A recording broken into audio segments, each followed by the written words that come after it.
Start at 2 o'clock here in Eastern time zone. Welcome, everybody. This presentation, 30, maybe 45 minutes. We should have time at the end if there are some questions or comments, or if you want to send them to us, you're welcome to.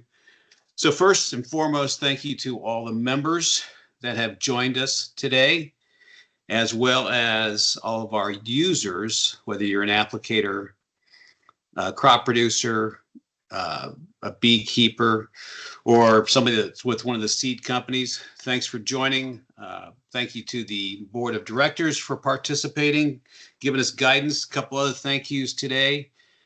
Delmar Technologies, who is our software partner locally that works with us on our platform. Standing partnership from St. Louis, our marketing partner, as well as Duncan Best, our accounting team, and Jansen Law, our law team. Collectively, we all work together to make sure FieldWatch is doing the right things and providing the service that we should, so that it's functional for everybody. So today we're going to talk a little bit about FieldWatch from the impact from 2025, take a little view of what's going to happen the rest of this year in 26. We've already had a quick start here, but also wanted to say that our success and our impact really has to do with the support we get at the state and province level and at the District of Columbia level. The local level really helps propel us to be able to do the things that we're doing. We're kind of the behind the scenes group, but without having local liaisons and support. So I just wanted to say officially, we do really appreciate all your time and effort in terms of creating awareness of our tools, reviewing submissions, and approving those. So with that, we've got a really colorful slide. We try to catch everything here as much as we could from what we do on one slide. The field workers that are there in the bottom left are primarily in 8 Midwest states, detasseling corn. You can see the bees in the middle, the aerial applicator there in the middle, as well as on the far right, a vineyard there. Interesting, here in about 2 weeks, I will be in Augusta, Missouri, talking to the Midwest Wine and Grape Conference, which is the grape growers from Illinois and Missouri, talking about drift impact on a panel discussion. So I look forward to doing that here in a couple of weeks.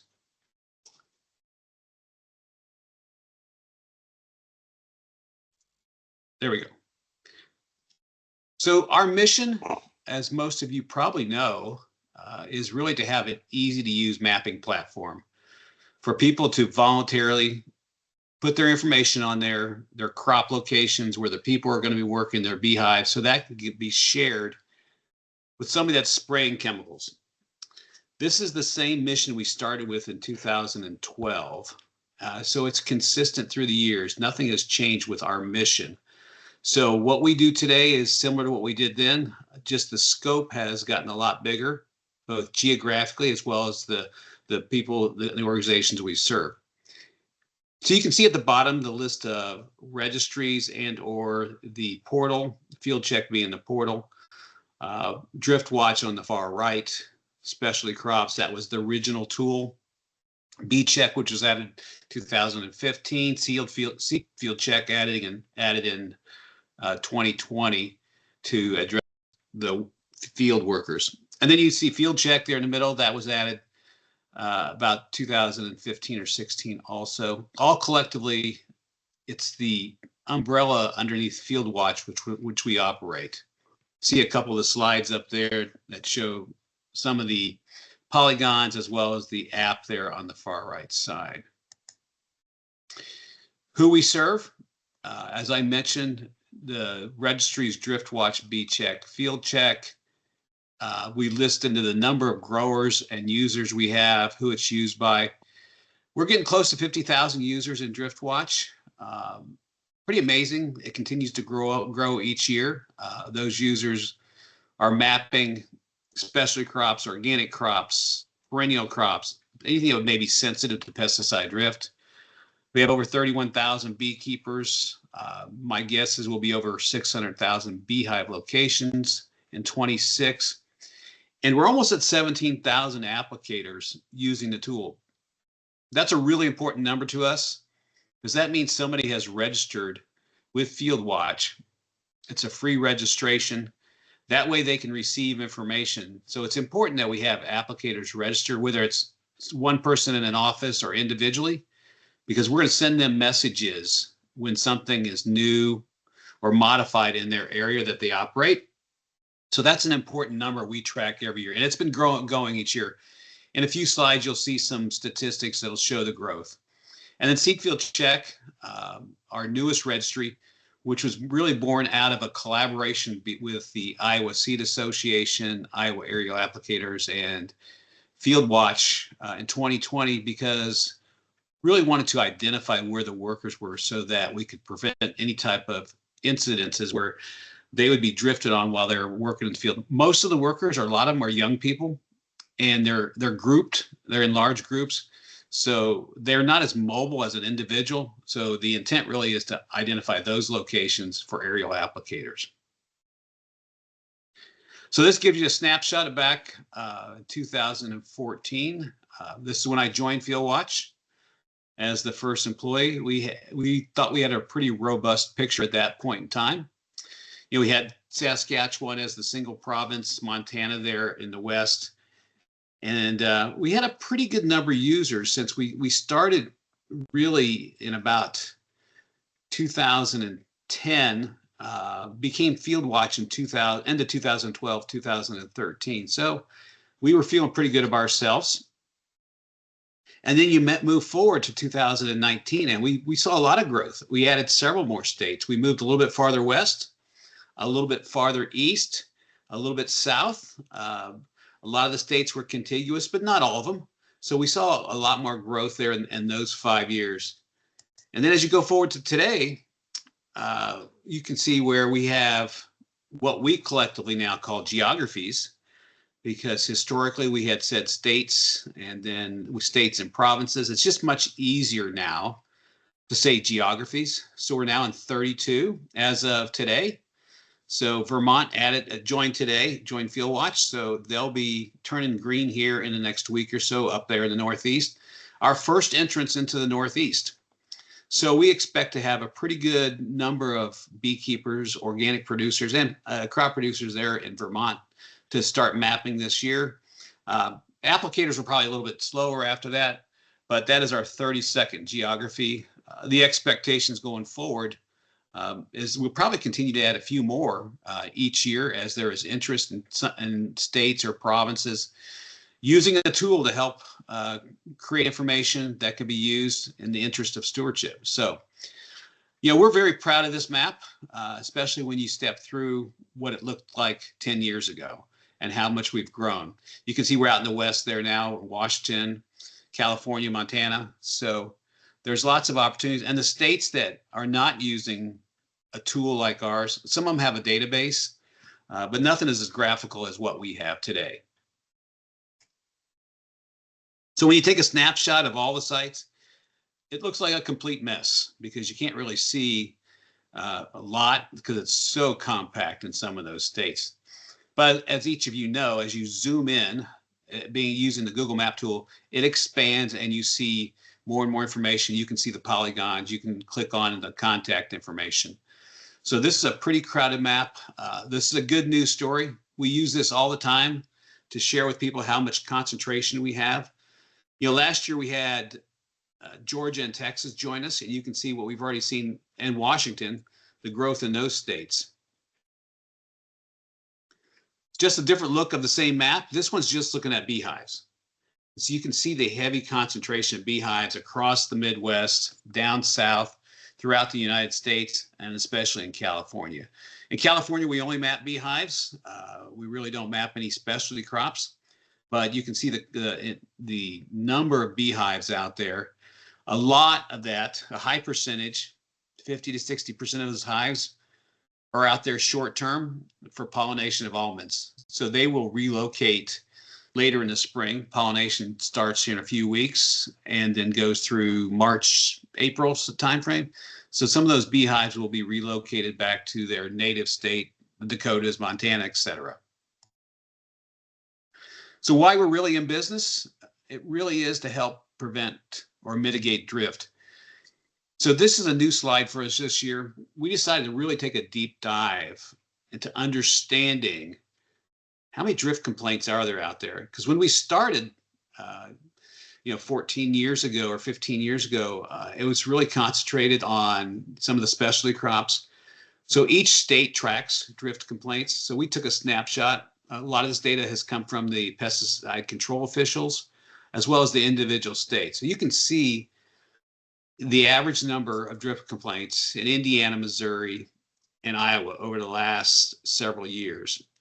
The total number of 1,500, that's a pretty good guess. It's probably not an exact number, but across the United States. But when you get back to really thinking about what we're doing and what we're trying to do is really to eliminate any type of drift damage on the non-target areas, whether it's a plant, a person, or a pollinator.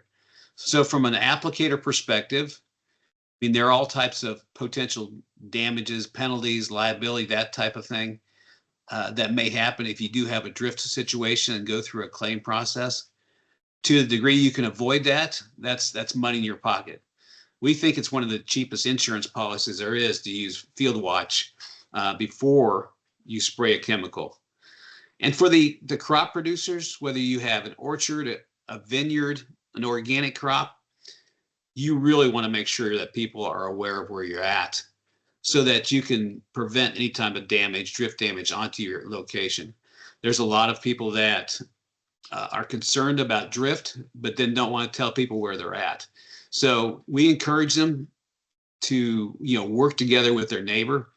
This tool really is just part of the overall strategy of communication with your neighbor or whomever is spraying chemicals, because we know we're not the answer for everything, but we do know that we have a lot of good information that can help you make a good decision. And for the beekeepers, which is absolutely critical in the United States and Canada for food production, 35 to 40% of our food comes from pollination, crops that are pollinated. So for beekeepers, it matters significantly where they can minimize any type of impact on their beehives or their bees. A lot of them are in areas where they're in the middle of production agriculture. Some of them are in urban areas. And what we have found in the urban areas is that the concern for urban beekeepers is not necessarily somebody spraying from a plane, but it's really spraying golf courses, roadsides for invasive weeds, for spraying backyards, that type of thing. We do know that we have a significant number of people that spray for mosquitoes, spray right-of-ways are using the tool now. Kind of a new area for us, the non-agriculture area, but all in all, we don't really differentiate between one industry versus another. If you're spraying chemicals, whether it's in a backyard or from a plane, you can access our data and use it to make a good stewardship decision. So this kind of substantiates why we do what we do. We're never going to get to zero drift issues, drift complaints. It's going to happen. Where we can help manage it and what we can do to help, that's what we're really trying to do. So when you look at the impact for what we've done this year in 2025, 3 new geographies, Alberta, Manitoba, and then Texas, they were all added in 2025, not 26. Vermont's 26. And then collectively, we tried to get our arms around a number of meetings and presentations. And we were actually kind of surprised ourselves when we looked at what we did when we were on the road or we were doing presentations virtually like this, or where our partners at the state level or the province level made presentations. We expect that number to grow from 900 into next year because we're adding some more areas. And when we added up the number of attendees, it was significant. It was a lot more than we expected. I thought we'd come in around 20,000. Well, we're twice that. So year over year, we expect that number to grow, the number of people actually see our information. And then the key thing for us on the seed field check is how we can provide information to aerial applicators so they can avoid any type of spray incident or spray drift onto people that are in the field. Collectively, we believe this is a significant number. All these numbers are significant to our impact. Because what we do know is that when we talk to groups, organizations, people about FieldWatch, oh, pretty good. Just oftentimes we do know that it's an awareness thing. They just are not aware. So as we can continue to communicate, oh, we have somebody that's not on mute. As we can communicate awareness of our tool, our numbers will continue to grow. So here's a little highlight, a couple of the geographies. I'll start on the right and work the other way. This is a quote from the Commissioner of Agriculture, Sid Miller, in Texas. We were very excited to have Texas come on board because not only is it a large state geographically, it's a large state from crops, from beehive locations, applicators. I mean, it's large everywhere across the state. So when they came on board, that was a significant boost in our numbers and in terms of our impact in the West or Southwest. Also adding Alberta and Manitoba. We didn't see quite the impact in 25 we thought with Alberta and Manitoba, candidly, because we got a late start. We do know based on history that if we don't get started early enough in the wintertime, if we get into the springtime like we did with these two provinces, we don't get as much uptake. So we've done a lot of work here in the last 6 months. In fact, I'll be in Canada next week to talk about FieldWatch. And so we expect the numbers to grow significantly now here in 2026, now that we've got a full year under belt, a lot more education, awareness, using the news media to get information out. And so we believe that this year will be a growth year. We typically see that in the second, third year anyways. Sometimes the first year, but that's kind of rare. So in the middle, what you'll see is some of the ads. So I would encourage you, if you are interested in having any type of media ads, content for newspapers or online blogs, we are happy to provide that. We have a significant amount of content that we can share, whether it's in graphics, whether it's online, or whether it's a paper copy. These are a couple of examples of things we did with Illinois Farm Bureau and the state of Illinois a couple of years ago. And then going all the way over to the left, as I mentioned early on, the reason we are successful is because we partner at the local level in each geography, at the state, the province level, and they then share information within their respective organizations. That really helps us have a lot more reach, because as a small company, we need their help. We need to be able to leverage their relationships within their each local geography. So as we continue, we expect that relationship to continue. We meet with them, 4 times a year each quarter. We have meetings with the respective state entities and provincial entities to share information, share updates, as well as do some sharing across the lines, the state lines and the provincial lines. Here's a couple nice little pictures that you can see. Canada's big in canola, so we expect a lot more growth down there. And we've been working with Alberta. And Alberta is one of the ones where we kind of got a late start. But David Feindale has been a great supporter of ours. I've already talked to him a couple times this year about how we get the information out in Alberta. Very large province, a lot of organic growers, a lot of beekeepers, and then also a lot of aerial applicators up there. So we believe that the growth across Canada is going to be significant this year. I also want to recognize that CropLife Canada was significant in terms of us getting into those provinces. They had helped build relationships. They are local.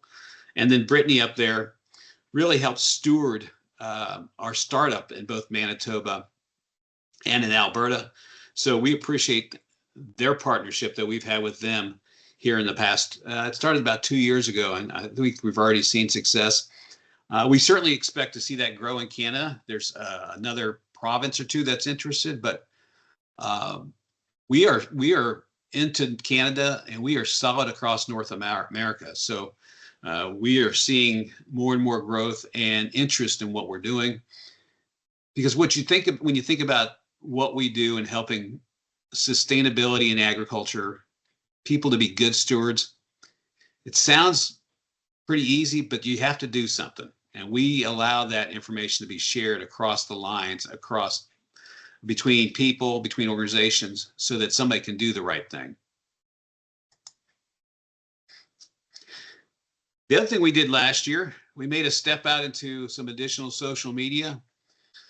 Candidly, I was a little resistant to getting access to Facebook. I just thought it'd be too time consuming, but I was wrong. I'll admit that. And we quickly realized how many people are using Facebook, how many of our stakeholders, our partners. It's significant. So we try to keep that updated. We also have access to X and LinkedIn, but Facebook really is the significant social media engine that we see out there now. So we use that as much as we can to keep it updated. You can see in the middle there, we have a newsletter. We send out newsletter 3 a year, spring, summer, and fall, to keep updated on the latest information from FieldWatch. And then the other thing that we started doing was posting some blogs, and they're on our website. You can actually get them on Facebook too, but at fieldwatch.com, if you go under news, you'll see those blogs about different things.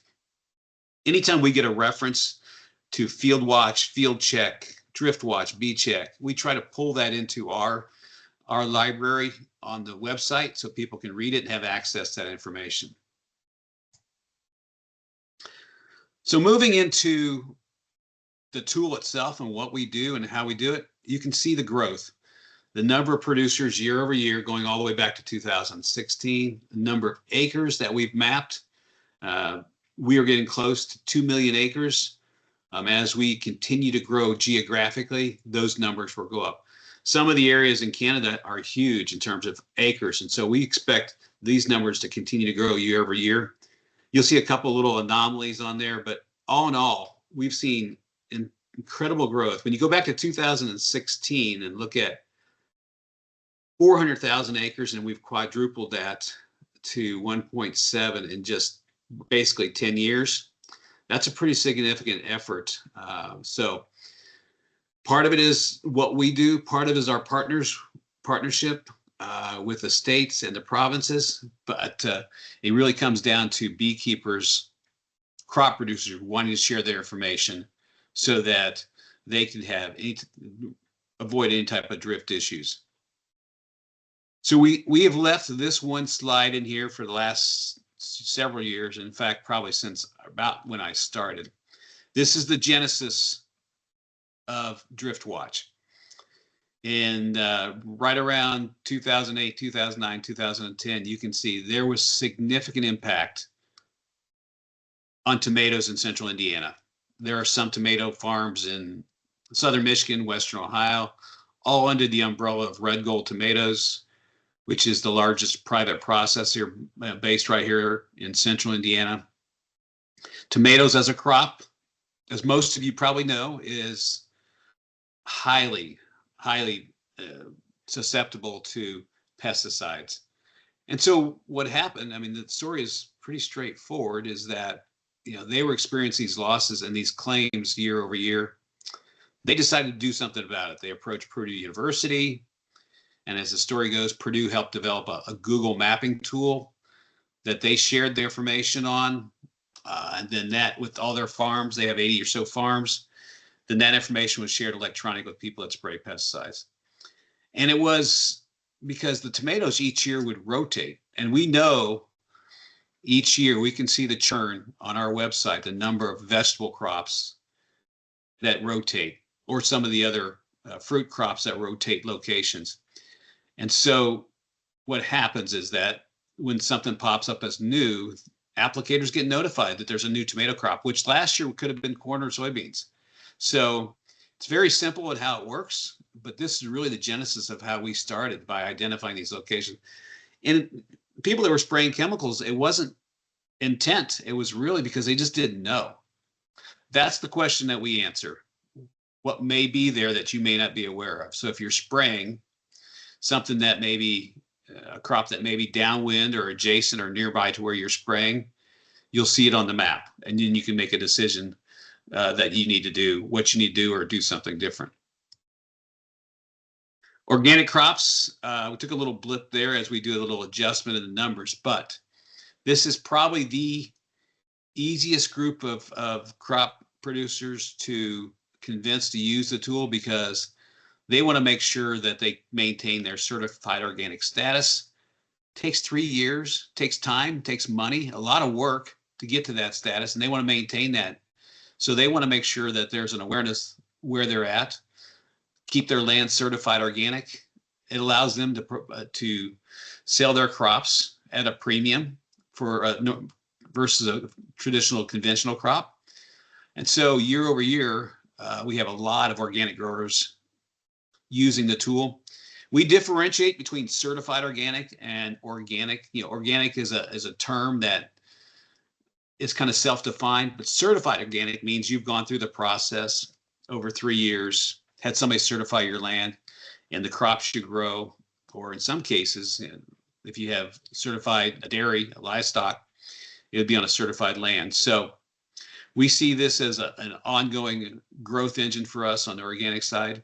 Certainly in Canada, there's a lot of growers up there that are certified organic, and as noted at the bottom there by Marika, identifying how important certified organic is to Manitoba. So beekeepers, continued growth. We had a little blip last year as we did an adjustment, but we expect this number to continue to grow year over year. We had a couple of adjustments as we did some database cleanup. You can see a few years where the beekeepers numbers dropped, but the beehives kept on going up. So this is open to beekeepers, whether you're a commercial beekeeper, a hobbyist, a sideliner, however you want to define yourself, one hive to 5,000, you can use the tool. We've even tried to make it so simple that there's an app for beekeepers to use to map their hives. Since it is an app based on a mapping device, a phone, it's GPS enabled, so it's a point and click, 2 minutes to map your hive, maybe 3, to map your locations and share that information. Or if you want to move them, you can do that. You just point and click and you can move your hives. A few years ago, we developed a feature for beekeepers that allows them the capability to say they only want to share their information with applicators registered with FieldWatch. Somewhat of a privacy feature, but also it allows them to share their location so that not everybody knows where they're at, because sometimes they don't want the whole world to see their locations. Some do, and that's fine. It's an individual decision, but it allows you a choice if you want to do that. So we continue to see growth in beehives, not just in the agriculture or the rural area, but in the urban and suburban areas. A lot of urban and suburban beekeepers, as highlighted by Washington, D.C., that maps beehives out there in backyards, on top of buildings, all over that district, 68 square miles there. So another positive growth engine for us. We think 26 will be another growth beyond what we even had in 24. Here's a couple of highlights. There's a lot of beehives in Ohio. And Jared Schaefer, who is our local partner there, our liaison, has been phenomenal to do outreach with them and convince them to use the tool. And then you can see at the bottom, there's the notation in downtown Chicago. You can see those beehives, and Bill has identified, that, they're so in an urban area, they're foraging on trees, flowers, maybe small gardens, that type of thing. But there's a lot of people that are spraying chemicals in cities too. This helps, no different it does in agriculture, to share the information where these hives are. And you can see these are on top of a building. So this is, as I mentioned, one of the key measurements for us as applicators as they continue to grow. When you think back to 2016, 17, and see where we're at 17,000 year over year growth of another 1,000 to 2,000 applicators registering with us. This is probably the cheapest thing you'll ever be able to do to get information. There's a lot of things that cost money, but this is not one of them. You sign up and register, create an account, identify where you work or where you spray, and we will then send you information. We'll send you locations. It's an email. All of our communication is via email. You get that message and you click on it, you can see where the new beehive is or where the new organic crop is. right there on your phone or your tablet, whichever you're using. So this also has, the applicators have a tool also, if they are mobile, they can have the FieldCheck app, which is available both like VCheck, both available on Android as well as iOS devices. But we see this number as kind of an affirmation that we're doing the right thing when we see continued growth with applicators year over year. So here's kind of a graphic of how you access our information. You can see the two apps at the bottom, the number of installations, the data on the far right side, right corner, where you can see a couple of examples of some of our partners that we have that are pulling through data. We try to make it as simple as possible to get the information, to add the information, to manage it. We have multiple partners that will pull our data into their system to share with people that need it. But all in all, as I mentioned, we know that this is not the answer for everything, but it does create an opportunity to gather data to make a decision, whether it's changing the time of day you're going to spray, changing the day of the week, changing what chemical you may mix in there, or you may reach out to somebody and say, hey, I'm going to spray next Tuesday. Just want to make sure we're on the same page, because our information is available. Your contact information as a user is available there. So we went through and with some of our key partners, and we did some pretty simple questions, asking them the importance of FieldWatch to their company. MFA is based in Missouri. They are a retailer that's been one of our longtime partners, and they were trying to prevent or mitigate off-target movement. They not only serve Missouri, but the surrounding states. And so they've been a great partner. And you can see the quote down there from Doug that said customer partnering and stewardship. So they have all of their locations using our tool today, a couple hundred of them across Missouri and the contiguous states, helping address the issue of mitigating off-target movement of chemicals. This is another one. Growmark is a national entity, one of the larger retailers, having locations in most of the United States as well as Canada. And we're fortunate that their Vice President of Crop Protection, Jeff Bunting, is also on our board chair, to help give us guidance as we continue to move forward. But for them, it's really about stewardship and making sure their employees are doing the right things when they're involved with chemicals. It starts early, and then it goes throughout somebody's whole day, week, their year, in terms of being a good steward and using tools that are available to you. Because there's nothing worse than something happening and you didn't take advantage of all the tools that were available to you as somebody that's spraying chemicals. And spraying takes place, as I mentioned, along roadsides. We have the example of the roadside applicators in West Virginia that were spraying, and they knew that there was beehives close by, so they stopped and talked to the homeowner.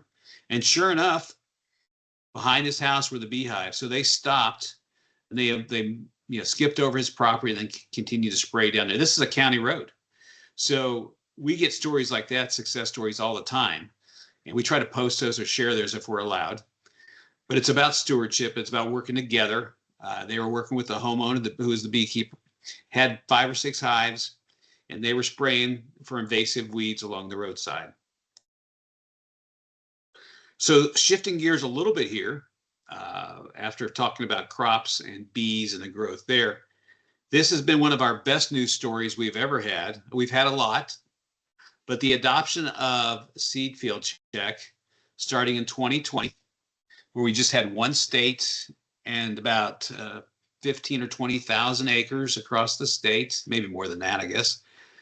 Now it's expanded beyond just Iowa into multiple states.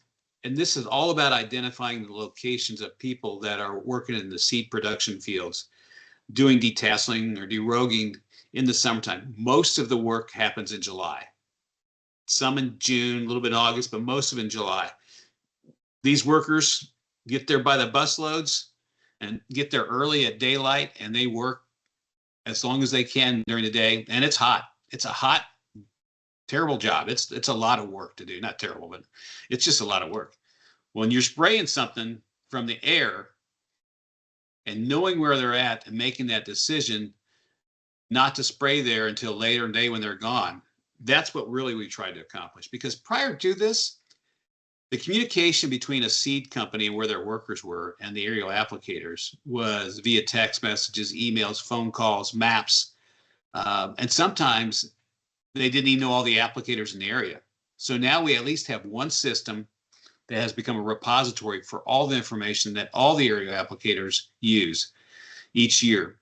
And we find each year in the middle of June, a lot more people signing up, aerial applicators, to use the tool because they know there's workers in the field and they know the tool is available. So positive story. We see this expanding. There's some opportunities for this to look outside of just having seed corn. And we're excited about that this year in 26, that maybe even we look at this tool outside of the United States.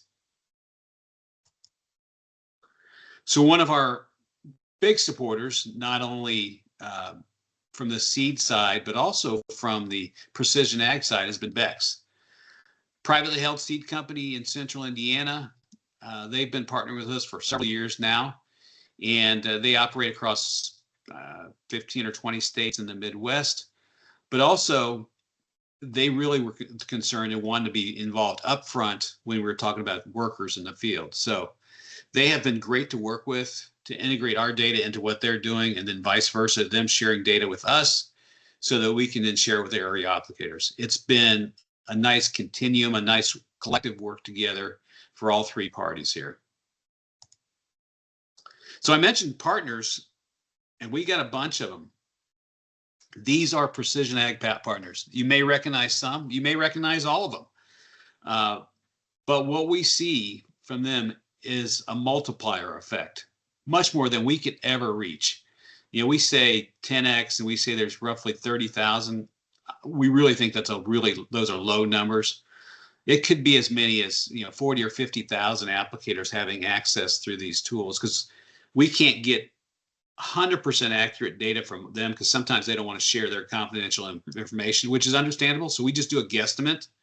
But we know there's a lot of applicators on the other end of a John Deere mapping system, Flight Plan Online, Esri, that are looking at that data on their map. So in the simplest form, what it does is they extract our data through electronically, and then they overlay it onto their tool. And then usually there's a toggle that says FieldWatch, and they can toggle on the crops and beehives on and off before they're spraying, whether it's from the air or the ground. So this area has been probably one of our best news stories in the last 10 years, from getting these organizations to buy into what we do, extracting our data, spending time and money to program it so it shows up on their map, so it's useful for their stakeholders and their clients, who are the applicators, the local level applicators.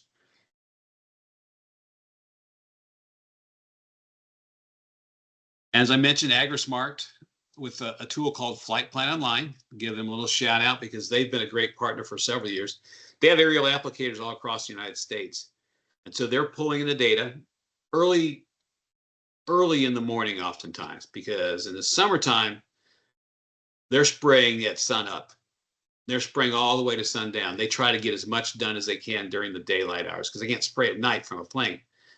Not only are they concerned where specialty crops are, beehives, where workers are, they're concerned about where other things are that their planes potentially could run into.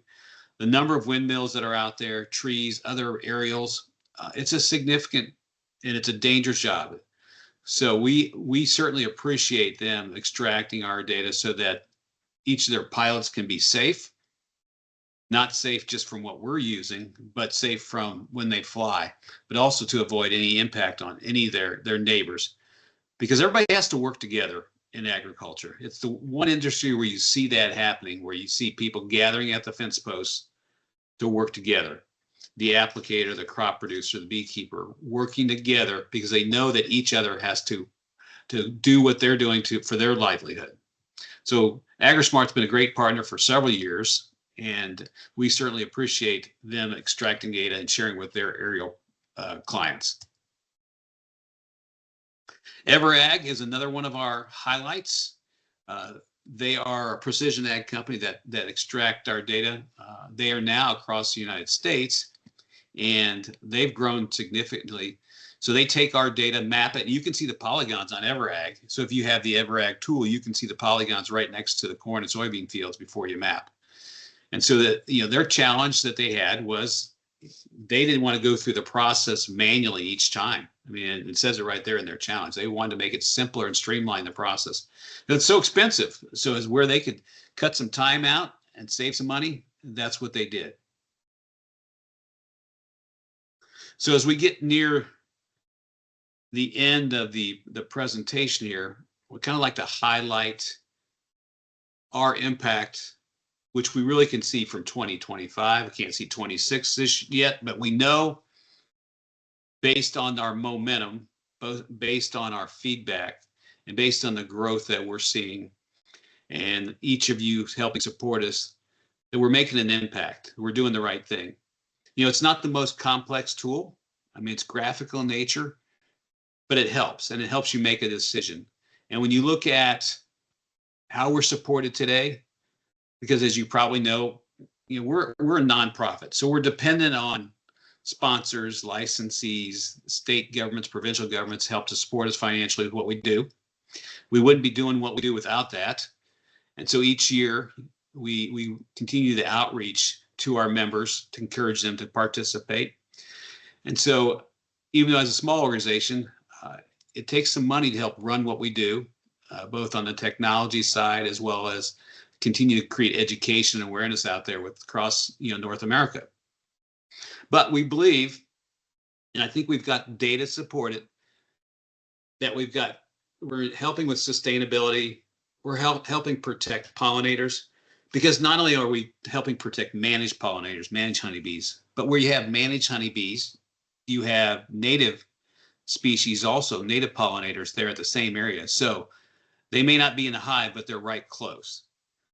And so as we move forward, as an entity that really doesn't get involved in the middle of the regulatory issues, we are a third party. It helps reduce some of the pressures, regulatory pressures on the chemical manufacturers, anybody else that's involved with agriculture and chemicals, to help use or recognize or support a tool like FieldWatch. And then at the end of the day, if you continue to operate as you want to, and as you can, across your spectrum, what you would do within your company, I mean, it makes everything work together. You can see our reach. It kind of goes across partnering with end users, consumers, beekeepers, the extension service, the university extension service. When we started working with them, that opened up a whole new world, because prior to it, our original relationships were with the state departments of agriculture or the provincial department of agriculture, ministry of agriculture. As we continued to grow, we knew we needed to create some outreach, and thank goodness we started building these relationships with university extensions. And in a couple states, they actually help manage our tool. Most of the states, most of the states and provinces, it's within the framework of the government. But without having their shared time and talent and getting our information out to their respective users and farmers, because they're so well respected within the state, that helps us immensely. We can never get that reach without the university extension. And you can see, same type of thing from people that are involved with conservation or food companies, all the things that are mentioned here. Each one has their own individual needs and wants and priorities. And we know we may not be first priority, and probably not for a lot of them, but we can be part of the story, part of the impact within agriculture or within pollinators or within crop production at the local level. So this is a slide we put together because as a member, and we define membership fairly easily, it's somebody that contributes to FieldWatch financially because you believe in what we're doing. And so it continues to support the innovation in stewardship and agriculture. And at the end of 2025, we kicked off the largest project ever for us, where we are doing a complete rewrite of our software code, which is now going on 16 years, 17 years old. There's nothing in the world in software and technology that operates today that's 17 years old. So we knew we were behind the 8 ball. So we've kicked off this project. It's a significant investment. The original investment for DriftWatch and FieldWatch came from Purdue University. So the cost was really not borne by the users. But now we're in a situation where we need to upgrade what we have today. We're using the name FieldWatch 2.0. It's kind of catchy. It's kind of just what it is. The next version, the increased security, stability of that new platform, the scalability is immense. Writing code for that today and the graphical interface will be so much more powerful than we have today. Because candidly, when we have to make a change into a single database, into a single server, it can affect a lot of other things. So we're moving forward with that aggressively. The expectation is that within 3 years, a whole new platform will be available. In fact, some of it will be available late in 26 and then more in 27. So it's a 3-year project. It's immense, something we haven't tackled before, but we believe it's the right direction for FieldWatch. So some of the other benefits as a member, you get visibility across the platforms, access to a meeting like this where we can share information, access to the respective other users. If you are an applicator member, you can access the data and pull it down. And if you're ever interested participating on the FieldWatch board of directors, we'd love to hear from you. That's another opportunity as a member that if you'd like to participate, let us know. All in all, we believe that we're doing the right things. We're making an impact. We get the daily affirmations from that. We do have some challenges, so we're addressing those on each day. But as a member, these are the type of benefits that you can receive. Oh, I guess the pretty basic one I forgot to mention, as a member, you're listed on our website, and we mention you in presentations like today, or in presentations that we do over the next coming months. We'll reference many of our members. We'll use your logos, we'll use your information, local ones or national. So we continue to reinforce those relationships for the members that do support us financially. So as we look into 26, we're going to continue to grow across North America.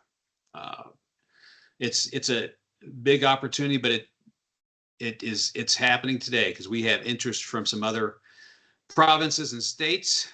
So we'll see that continued growth. We're going to continue to grow in a number of users, locations. There are some businesses in today's world that are not seeing the growth and the impact that we are. So we're very fortunate. We know that, and we are very fortunate to have the support that we have today. And really, what we're all about is helping people, be responsible, be a good steward with pesticides. I know that some spraying has already started, even though it's February, but it will pick up significantly in March and April and throughout the summer. Our busy time starts about April all the way through September, maybe October, not so much in November. So it's going to be here before we know it. And what we do is, it's kind of a nutshell, protect sensitive crops, hives, field workers. We look to continue to expand some of the partnerships on the technology side, and then really have a trust built with our key stakeholders, through our board memberships, through the extension service, through the users, through each of you that have taken time today to join our call. We encourage feedback, questions, comments, things you'd like to know, things I didn't cover. But as we head into 26, we're very excited about what it has for us as it unfolds. Fortunately, snow's starting to melt here in the Midwest and probably out east, which is a good thing. So we're very excited about that. But at the end of the day, we believe that we'll continue to see a lot of success in 26. And I want to thank each of you for taking time this afternoon, listening in, and taking notes of what we're doing. And if you have, if you'd like to provide us some feedback on what I've presented today.